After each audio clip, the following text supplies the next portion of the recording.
আমার রান্নাঘরে সবাইকে স্বাগত। আজ দুপুরের মেনুতে আমার কি কি রান্না হবে সেটাই শেয়ার করলাম। এখানে আমি সয়াবিনটা ভিজিয়ে রেখেছি গরম জলে। সয়াবিন, আলু আর ক্যাপসিকাম দিয়ে তরকারি, আর ডাটা আলু পোস্ত। এখানে আমি 4 চামচ পোস্ত আর 4টে লঙ্কা নিয়েছি, আর এখানে সর্ষে আর কাঁচা লঙ্কা নিয়েছি।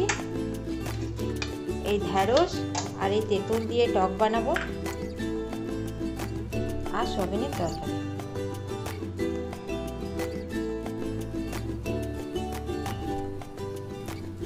প্রথমে আমি পোস্তটা বানিয়ে নেব। দিয়ে দিলাম 2 চামচ সর্ষের তেল, একটু পাঁচফোড়ন,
এবার বানাবো ঢ্যাঁড়সের টক। 1 চামচ তেল দিয়েছি, দিয়ে দিলাম একটু পাঁচফোড়ন।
এবার বানাবো সয়াবিনের তরকারি।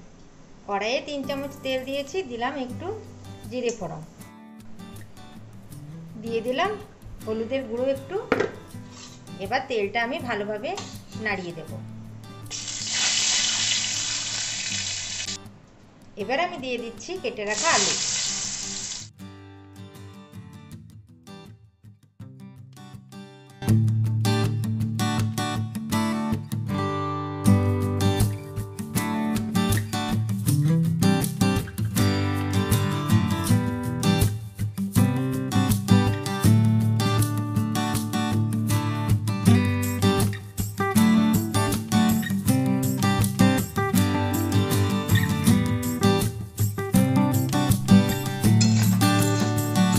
আলু ক্যাপসিকাম খুব সুন্দর ভাজা হয়ে গেছে। এরপর আমি এর মধ্যে মশলা দিয়ে দেব।